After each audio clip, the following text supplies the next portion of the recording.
Uzun zamandır gelmeyi istediğimiz Kibra'dayız. Sevgili Yasemin yanımda. Merhaba. 20 Nisan 2025. Hava sıcaklığı oldukça güzel. Neredeyiz Yasemin?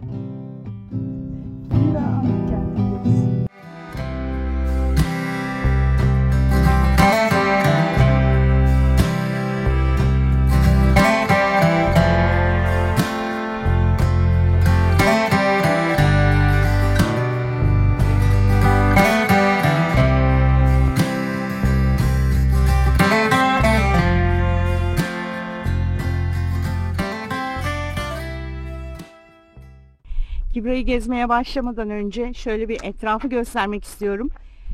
2 otoparkı var. Biz 2. otoparktayız. Yalnız sizi yanıltmasın, 1. otoparktan sonra yol sanki yokmuş gibi. Yine de biz sevgili Yasemin sayesinde inat ettik. Bu yol mu ya? Yol mu burası Allah aşkına? Ay evet ya, çok fena. Gerçekten sen olmasaydın ben buraya çıkmazdım.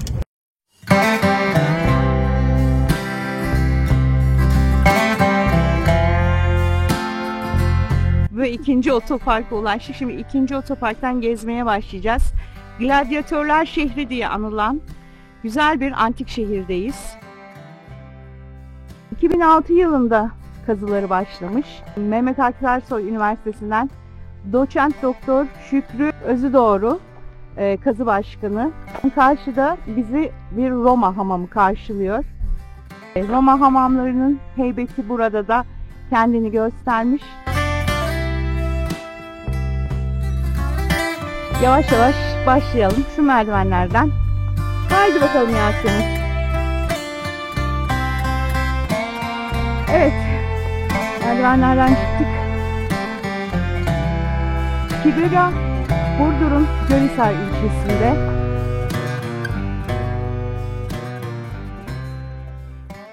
Kibira Antik Tiyatrosu'nun 8.000 kişilik kapasitesi onu Anadolu'nun gerçekten de büyük ve etkileyici tiyatrolarından biri yapmış. Bu bilgi o muhteşem manzaraya bakarken hissedilen hayranlığı ve tarihi derinliği daha da arttırıyor. Bu büyüklük antik dönemdeki Kibira'nın ne kadar önemli bir yerleşim yeri olduğunu da gözler önüne seriyor. Güzel tiyatronun şöyle çaprazına baktığınız zaman o muhteşem anıtsal çeşmeyi görebiliyorsunuz. Manzara çok güzel buradan.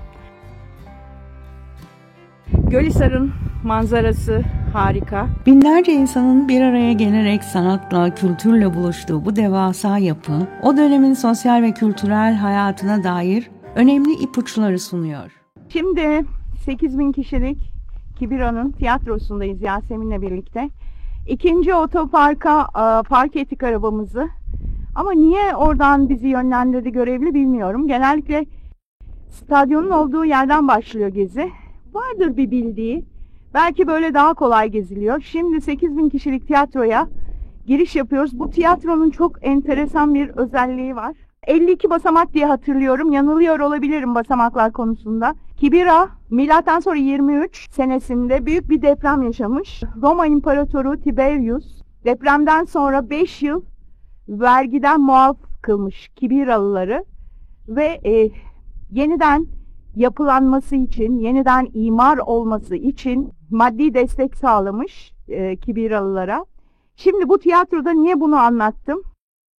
Milattan sonra 23 yılında son 2 sıra Roma'nın 2 önemli sülalesi o son 2 sırayı yeniden inşa etmişler bu tiyatroda.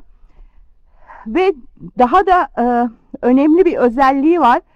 Bu son 2 sıra sadece hanımlara ayrılmış ve hanımların isimleri var bu 2 sırada.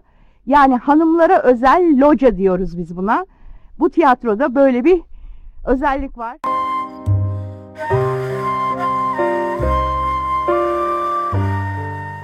Zamanın fısıltıları yankılanıyor bu taşlarda. Asırlar öncesinden yükselen bir sahne şimdi Gölhisar'ın dingin güzelliğine perde oluyor. Bakın en yukarıdan o son 2 sıra süzülüyor bakışlarınıza. Roma'nın iki kudretli ailesinin bir depremin ardından yeniden yeşerttiği bu özel mekan kadim bir hikayeyi fısıldıyor. Milattan sonra 23, toprak sarsılmış, taşlar yerinden oynamıştı ama ruh yılmamış, sanat susmamıştı. İşte o zorlu günlerin ardından iki soylu ailenin eli uzandı bu tiyatroya. Güzelliği yeniden inşa ettiler. Sanatı yeniden canlandırdılar. Ve o en üst iki sıra. Onlar dönemin zarif hanımlarına ayrılmıştı. Kim bilir hangi fısıltılar yankılandı o taşlarda. Hangi gözler hayranlıkla izledi sahneyi ve şimdi sizin baktığınız o muhteşem manzarayı. Şimdi o kadim tiyatronun en üst noktasında tarihin ve doğanın kucaklaşmasına tanıklık ediyoruz. Aşağıda Gölhisar'ın huzurlu suları bir ayna gibi uzanıyor.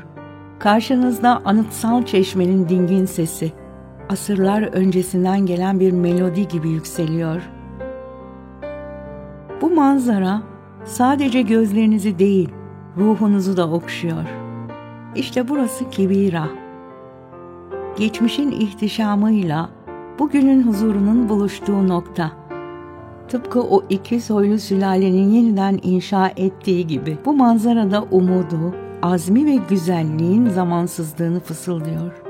Bırakın bu ilham verici görüntü ve fısıltılar ruhunuzda yeni bir anlam, yeni bir coşku uyandırsın. Çünkü burası sadece bir antik kent değil, aynı zamanda tarihin kalbinde atan bir ilham kaynağı.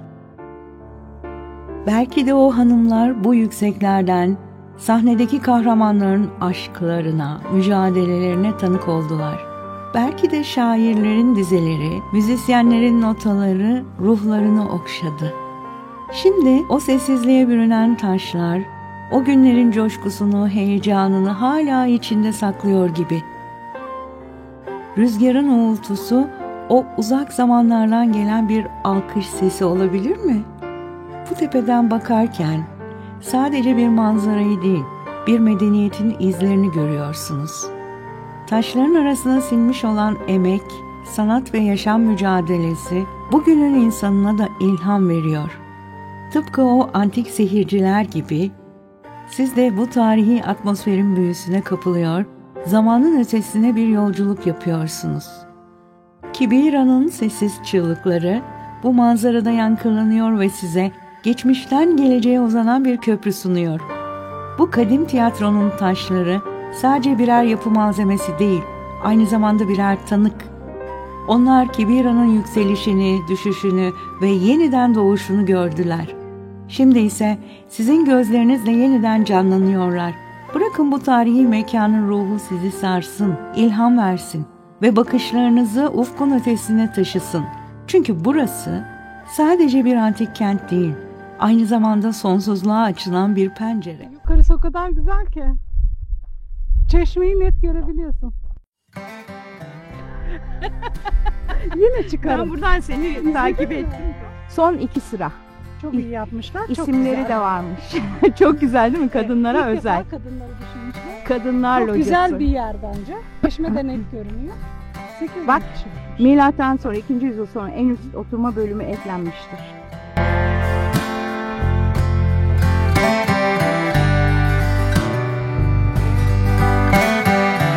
Gladyatörler şehri dedik. Niye gladyatörler şehri dedik? Bir kere Kibira'nın çok büyük bir nekropolü var.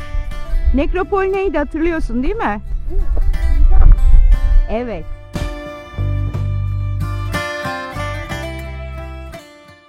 Gladyatör frizi, burası nekropol yolu. Gladyatör frizi de bu yolda bulunmuş. Burdur Müzesi'nde şu anda.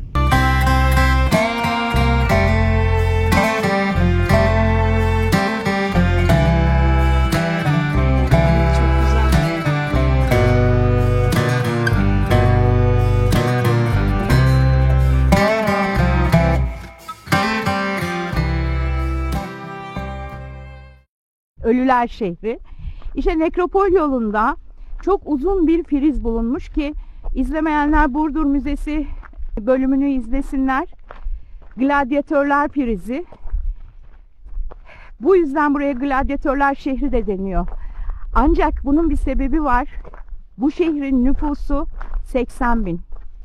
30 bin askeriyle, 2 bin atlı gladyatörüyle ve tabii ki 25 kente hükmeden, yargı dağıtan bir antik kent burası. Aynı zamanda koşan atlar diyarı, koşan atlar şehri olarak da anılıyor. Çünkü buralarda çok güzel atlar yetiştiriliyormuş. Çünkü Kibira halkı savaşçı. Savaşıyorlar.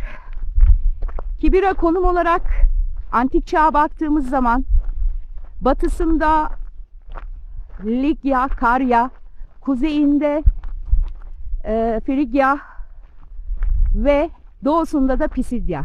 Hepsinin ortasında bir yer. Şimdi Yasemin, sana ne diyeceğim? 1800-2000 yıl önce buraya gelseydik neyle gelecektik biliyor musun? Kayıkla. Artık bu beni hiç şaşırtmıyor. Gerçekten hiç şaşırtmıyor. Çünkü burası 45 bin dönüm diye hatırlıyorum. Bir göl havzası. Yani çok büyük bir göl var. Gölhisar ismini de oradan alıyor zaten. Ve işte 2000 yıl önce gelseydik buraya Yasemin'le kayıkla falan gelecektik. Odeon'un önündeyiz. Hemen tiyatrodan çıktık. Biraz aşağı yürüyünce Odeon. 3500 kişilik bir Odeon ama bu Odeon'un diğer Odeon'lardan bir farkı var. Dünya üzerinde tek olan bir mozaiği barındırıyor. Kış aylarında koruma altına alındığı için çok net görülmüyor ama şimdi göreceğiz biraz sonra. Bir de burası yargı şehri ya. Odeon 3 amaçlı kullanılıyor. Bir tanesi Bluterion yani meclis binası. Bir tanesi müzik evi yani müzikli gösteriler yapılıyor. Ve yargı dağıtılan bir işlevi var. Yani 3 işlevi barındıran bir Odeon. Adliye binası. Evet, adliye binası. Yağmurlu Şimdi böyle giriş yapmaya başladığınız an itibariyle hemen karşınıza sizi karşılayan yer mozaikleri, yani inanılmaz güzel mozaikler, çok iyi korunmuş. Bir de Kibira, şöyle söyleyeyim, ara bilgi vereyim. Çömlekçilikte çok ustalar. Ve dünyada tek bir mozaik ile biraz sonra karşılaşacağız. Biz Didim Apollon Tapınağı'nda Yasemin'le Medusa üzerine konuşmuştuk. İzlemeyenler Didim Apollon Tapınağı videosunu da, bölümünü de izlesinler.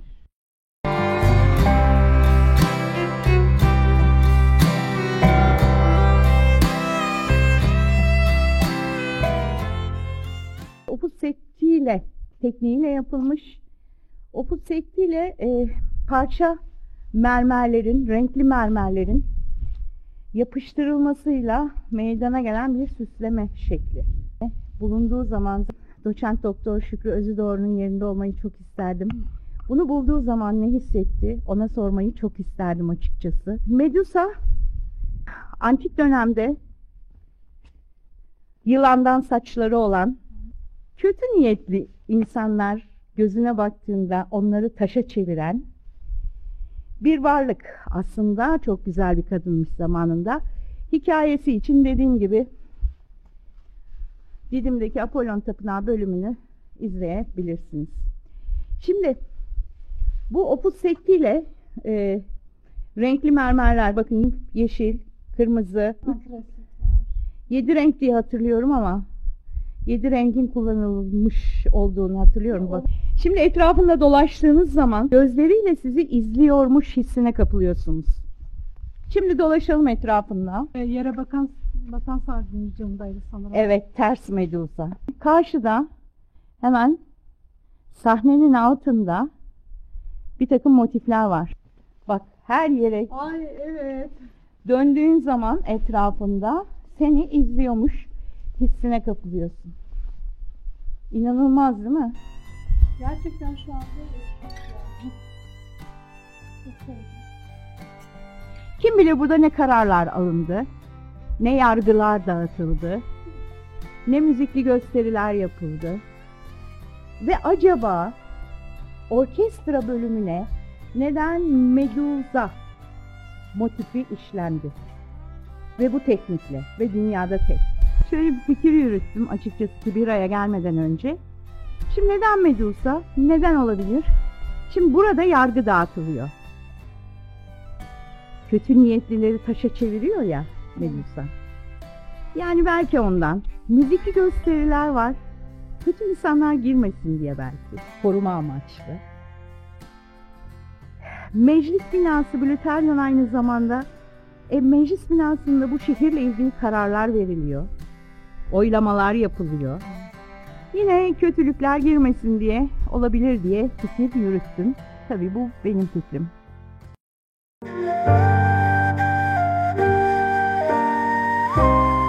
Kibira'nın kalbinde tarihin fısıltıları arasında yükselen bir yapı, Odeon. Burası sadece taş ve ahşabın birleşimi değil, aynı zamanda binlerce yıl öncesinin seslerinin, tartışmalarının ve sanatının yankılandığı bir mekan. Anadolu topraklarının en görkemli Odeonlarından biri. Yaklaşık 3500 kişiyi ağırlayan bu yapı, antik dünyanın canlı nabzını tutuyordu. Sadece melodilerin değil, aynı zamanda şehrin en önemli kararlarının da yankılandığı bu kutsal alana hayran kalmamak mümkün değil. Antik dönemde sadece müzik dinlemek için değil, aynı zamanda meclis toplantıları ve mahkeme gibi çeşitli amaçlarla da kullanılmış burası. Bu özelliğiyle de Blüteryon işlevini de görmüş. Antik dünyanın en büyük Odeonlarından biri olarak kabul edilmekte. Bu da Kibira'nın o dönemdeki kültürel ve siyasi önemini göstermekte.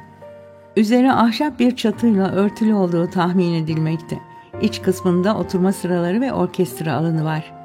Odeon'un orkestra bölümünün zemininde dünyaca ünlü Medusa mozaiği yer almakta. Renkli mermerlerden opus sektile tekniğiyle yapılmış bu mozaik, dünyada zemine döşenmiş ilk Medusa figürü olarak kabul edilmekte ve eşsiz bir sanat eseri. Ne kadar yukarı çıkarsak çıkalım, bakışlarımız zemine doğru çevriliyor. İşte orada, zamanın ötesinden gelen bir göz, bize derinden etkileyecek bir güzellikle bakıyor. Medusa, renkli mermerlerin ustaca bir araya getirilmesiyle yaratılmış bu eşsiz mozaik, yeryüzünde bir zemine işlenmiş ilk Medusa figürü olarak tarihe adını altın harflerle yazdırmış.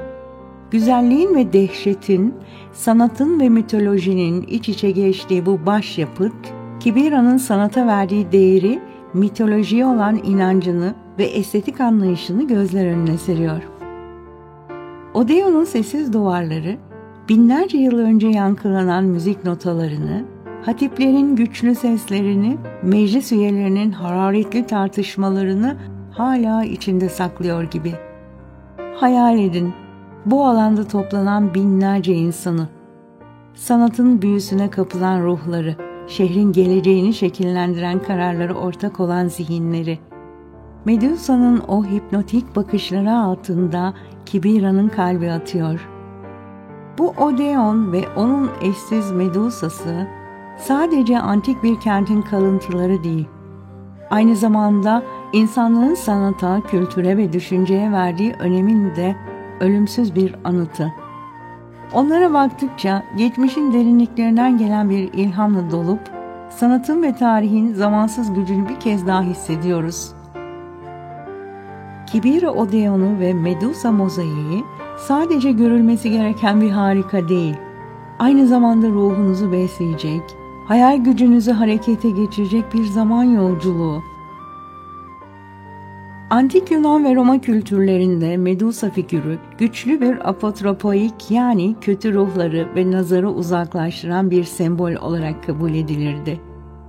Odeon gibi önemli bir yapının zeminine bu güçlü koruyucu figürün yerleştirilmesi, yapıyı ve içinde gerçekleşen etkinlikleri olası kötü etkilerden koruma amacı taşıyabilir diye düşünüyorum. Medusa'nın hikayesine baktığımız zaman bakışıyla taşa çevirme gücü belki de seyircinin oyuna kilitlenmesini veya anlatılan hikayenin etkisinden çıkmamasını simgeliyor da olabilir. Ayrıca Medusa figürü antik sanatta sıkça kullanılan ve oldukça etkileyici bir motif. Kibiralı sanatçılar Odeon'un zeminini süslemek için görsel açıdan çarpıcı ve dikkat çekici bir seçim yapmış olabilirler. Medusa mitolojik olarak güçlü ve korkutucu bir figür. Odeon gibi büyük ve önemli yapının zemininde bu figürün kullanılması, Kibira kentinin gücünü ve ihtişamını simgeleme amacı da taşıyor olabilir.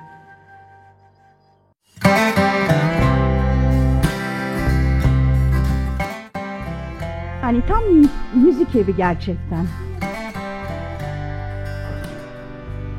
Bu arada Odeon'da yaz mevsiminde bir takım konserler, etkinlikler yapılıyormuş. Burayı kullanıyorlarmış yani. Tık. Şurada ne var diye bakalım dedik. Evet, tahmin etmiştim, Kürk Tapınağı.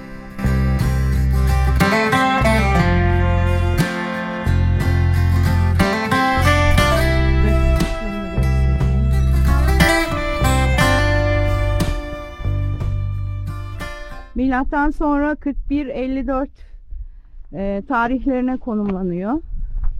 Bu arada antik şehirlerde Laodikya'da da gördük. Sagalassos'ta da gördük. Ama en çok etkileyen Laodikya'daydı. Su sistemlerini görüyorsunuz.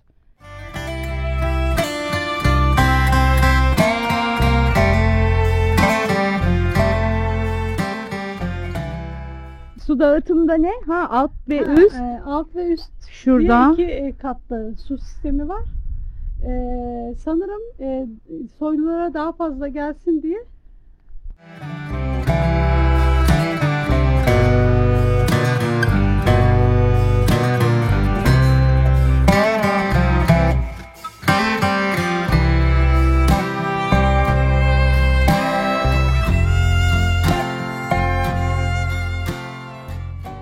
Hakikaten. Buradan manzara çok güzel. Odeon'un önünden, eğer yolunuz buraya düşerse, Odeon'un önünden manzarayı izlemeyi ihmal etmeyin. Ama tepelere dağılmış bir şehirle karşılaştık. Karşısı 8000 kişilik tiyatro. Şurası Odeon. Odeon'un arkasında kült yapısı var, tapınak. Ve geç antik dönem Roma hamamı ile ilgili bir ok gördük ama oralarda bir yapıya rastlayamadık. Bakın böyle bir yoldan yürüyoruz. Böyle dağınık dağınık Çeşme'ye doğru gidiyoruz.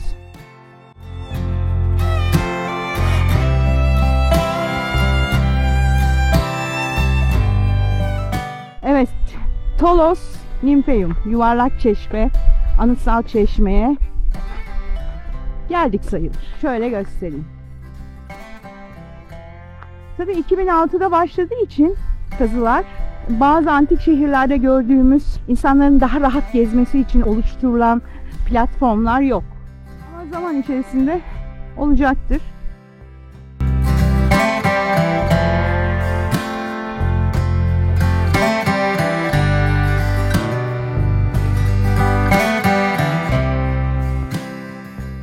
Ve Anadolu'da antik kentlerde su dağıtım sistemine baktığımız zaman böyle çeşmeleri görüyoruz. Ama en çok hangisinde etkilendik? Antoninler, Sagalassos Antoninler Çeşmesi'nde çok etkilenmiştik. İşte senelerdir bu çeşmeyi merak ediyorum. Senelerdir diyorum ama bu çeşme faal hale geleli çok eski zamana dayanmıyor. İyi ki de o zamanlar gelmemişim. Su akarken gelmişim. Tolos Nympheum. Nimfeler su perileri. Antik çağda Nympheum çeşme manasında. Korint başlıklı sütunlarla çevrelenmiş bir yuvarlak yapı. Etrafında havuzu. Şöyle göstereyim.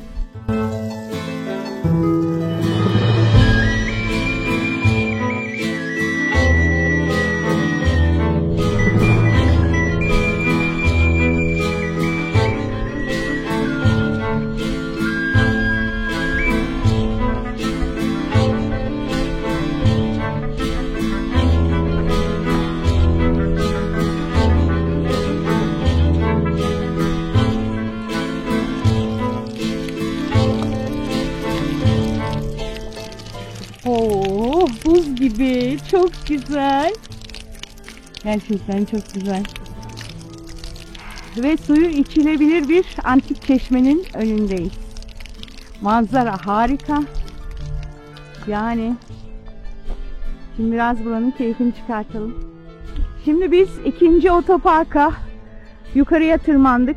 İkinci otopark şuralarda bir yerde. Roma hamamı bizi karşıladı. Yürüdük. İlk tiyatroya ulaştık. 8.000 kişilik. Hemen ardından Odeon, Gluterion, meclis binası ve şimdi Gölhisar manzaralı Anıtsal Çeşme'deyiz. Yuvarlak Çeşme'deyiz. Tolos Nymphaeum'dayız. Tarih olarak milattan sonra 23'te büyük bir deprem görmüş bu şehir, Kibira. Depremden sonra yapılan bir eser. Ve çok güzel bir alan. Gerçekten çok güzel bir alan. Su borularını görüyorsunuz. Böyle her yerde bu antik kente su buradan dağılıyormuş. Burada toplanıyor demek ki. Ve tam bu anıtsal çeşmenin, yuvarlak çeşmenin, Tolos Nymphaeum'un önüne yürüdüğünüz zaman işte havzayı görüyorsunuz. Biraz önce söylemiştim, 2000 yıl önce, 1800 yıl önce buraya gelseydiniz kayıkla falan gelirdiniz. Çünkü burası kocaman devasa bir göl havzasıymış. Anıtsal Çeşme'nin hemen yanı başında yer alan bu etkileyici kalıntıları gezerken ne olduğuyla alakalı Yasemin'le de çok konuştuk. Peristilli avluyu görünce birkaç olasılık aklımdan geçti. Geziyi bitirip geri döndüğümüzde yaptığım araştırmalar sonucunda çok net bir bilgiye ulaşamasam da Kibira'nın planına baktığımızda bir ağ yapısı kompleksini planda görüyoruz. Burası büyük olasılıkla geç Roma döneminde yaşamış önemli bir şahsiyete ait lüks bir konut kompleksi olabilir diye düşündüm. Sütunlu avlusu, farklı yaşam alanları ve çevreye olan yakınlığı buranın sakinlerinin refah seviyesinin de ne kadar yüksek olduğunu gözler önüne sermekte. Bir diğer olasılık ise bu alanın Anıtsal Çeşme'nin bir parçası olduğu, imparatorluk kültü alanına ait törensel veya dini amaçla kullanılan bir yapı olması. Peristilli avlu bu kutsal alanın bir parçası olarak farklı ritüel ve etkinliklere ev sahipliği yapmış olabilir diye düşündüm.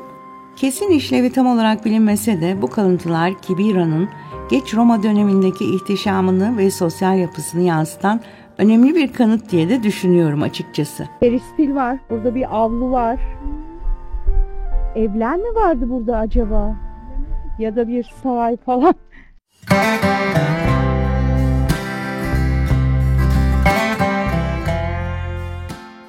Şimdi Anıtsal Çeşme'den ayrılıyoruz. Agora'ya doğru yol alıyoruz.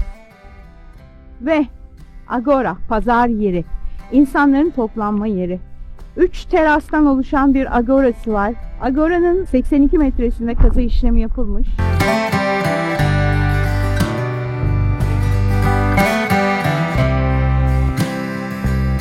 Şimdi hayal edin, bakın, burası Agora'nın ana caddesi. Agora'da restoranlar var, dinlenme alanları var, balıkçılar var, fırınlar var. Şu bölüm sütunların arkası, stoa yani kapalı, üzeri kapalı, işte güneşten, rüzgardan korunmak için. Ve 3 teras şeklinde olduğu için bugünün AVM'lerine benzetmişler. Yani antik çağın AVM'si demişler burası için. 3 teras şeklinde olduğu için. Evet, sütun başlıkları Korint nizamında. Prizlerdeki taş işçiliğini görüyorsunuz. Efes'te de çok gördük bu işlemeyi. Bu şehirde, Kibira'da ayakta kalan eserlerin tamamı Roma dönemine ait. Çünkü depremler görmüş. Özellikle milattan sonra 23 yılındaki deprem büyük bir deprem. Ve bir zamanlar burada insanlar geziyormuş, dolaşıyormuş. Evet, dükkanları görüyorsunuz. Ve burası bir dükkan.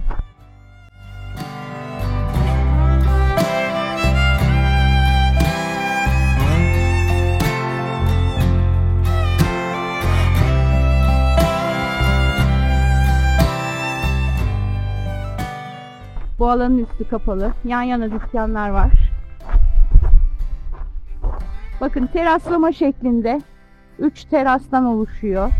Şöyle göstereyim. Aşağı doğru. Evet, balık havuzu. Perge'de görmüştük hatırlarsan.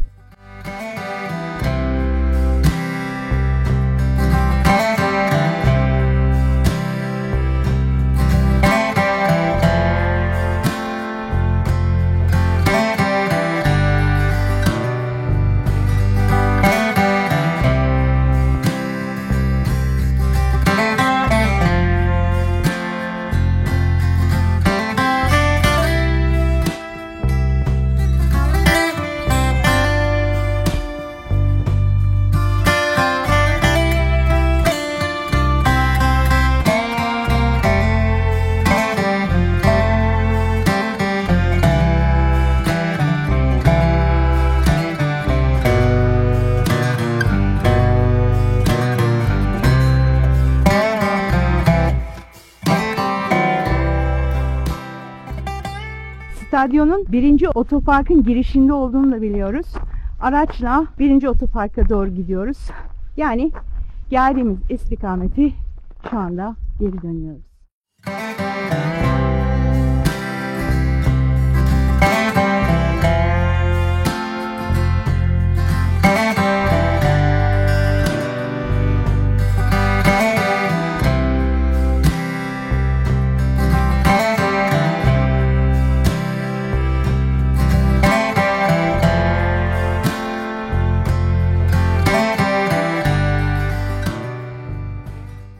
Burası 1. otopark. Biz önce 2. otoparktan tepenin üstündeki yapıları gezdik. Şimdi 1. otoparka geldik ve işte stadyon.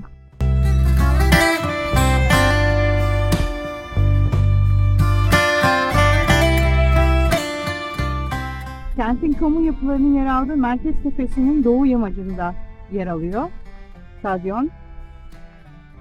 U formunda.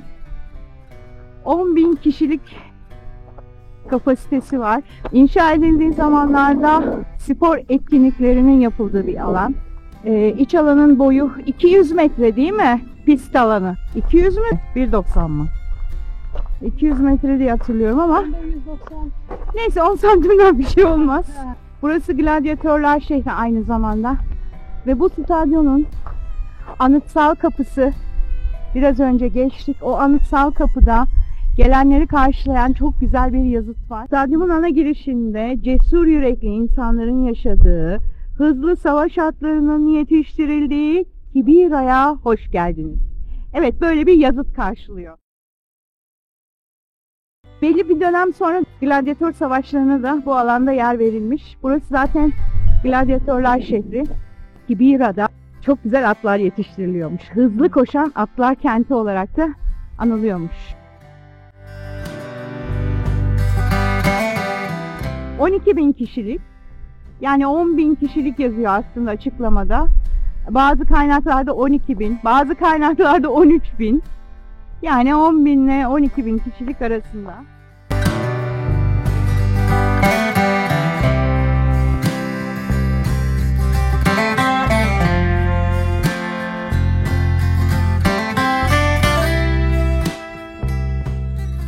Evet, bu arada Kibira için bilgileri aslında antik dönem gezginlerinden, antik dönem tarihçilerinden, Strabon'dan bilgiler alıyoruz. Kimdir Kibiralılar? Nereden gelmişler? Strabon'a göre Kibiralılar Lidyalılardan oluşuyor. Yani ilk gelenler Lidyalılar buraya yerleşmişler, Kabalis bölgesine. Ve sonra burada kendilerine ait bir düzen kurmuşlar. Ve burası bir yargı merkezi. 25 kenti yöneten bir merkezdeyiz. Oldukça önemli bir merkez. Tabii kaynaklara baktığınız zaman Nubilere kadar inen bilgiler var. Yani bu bölgede, Kibira'da ilk yerleşimin Nubilere ait olduğunu söyleyen araştırmacılar da var. Stadyonda yerimi aldım. Gladyatörleri mi bekliyorsun? Evet, bekliyorum. Çok etkileyici. Çeşme çok etkileyici. Odeon'daki Medusa mozaiği çok Evet, etkileyici. Ve tabii ki bu şehrin, bu antik kentin çok özel bir durumu var. Bir kere savaşçı olmaları, hızlı koşan atlar şehri denmesi, gladyatörler şehri denmesi, gladyatörler kenti denmesi. Hepsini topladığımız zaman bu şehir önemli bir yermiş bir zamanlar. 80 bin nüfusu barındıran önemli bir yermiş. Burdur'un Gölhisar ilçesinde, ilçeye de 6 kilometreydi değil mi Yasemin? Evet. 6 kilometre. Böyle tatlı bir tepeye çıkıyorsunuz. Çok uçurumlu değil. Yolu çok bozuk değil. Aslında birinci otoparka kadar yol bozuk değil ama ikinci otoparktan başlarsanız gezmeye biraz bana göre yol yoktu ama yol gibi bir şey vardı. Aşağıda muazzam güzel bir manzara var. Şöyle çevireyim hemen sizlerle paylaşayım. Gölhisar ayağınızın altında, öyle denir. Karşıda muhteşem dağ manzaraları var ve ta şu uzak bir yerde, bir noktada gölün bir kalıntısı kalmış sanki. Burası komple 2000 yıl önce gölmüş. Evet, Gölhisar'ı da buradan çok net bir şekilde izlerken çok güzel hislere kapılabiliyorsunuz. Gerçekten biz çok dinlendik, çok iyi geldi. Uzun bir ara vermiştik değil mi Yasemin? Evet. Böylece sezonu açtık mı? Sezonu açtık artık. Kibira için senin söylemek istediğin bir şey var mı? Ya ben Çeşme çok güzel, çok etkilendim ondan. Dediğim gibi Medusa'nın mozaiğinden çok etkilendim, çok güzeldi. Dört tarafından da Medusa. Ben ki biraz kedi figürü de gördüm orada. Ama çok etkilendim. Kimsenin göremediğini Yasemin Medusa mozaiğinde gördü. Orada bir kedi gördü. Evet. Kedi kadın gibi açıkçası o hissi verdi bana. Medusa'dan ben önceden beri çok etkileniyorum bilirsin. Bugün de işte buradaki Medusa'da ve en son Evet. artık İstanbul'a gitmemiz gerekiyor. Artık İstanbul'a gitti. Medusa'nın izini sürüyoruz bence. Evet. Güzel bir şey ve bu şeyden Çeşme'den aşağıya bakış çok güzel. Gerçekten çok Gölhisar'ı güzel. izlemek o kadar dinlendiriyor ki. Çok güzel. Kıymetini bilsinler bence. Evet, herkes kıymetini bilsin. Sosyal ve kültürel alanlarımız için gerçekten önemli buluşma yerleri aslında. Çünkü yaz sezonunda Odeon'da bir takım kültürel faaliyetler yapıldığını, müzik gösterilerinin yapıldığını da biliyoruz. O yüzden buraları korumak lazım. 2000 sene önce, 2300 sene önce, milattan önce 300'lü yıllarda bu şehir kurulmuş ve bugüne kadar gelmiş. Görüşmek üzere. Hoşçakalın.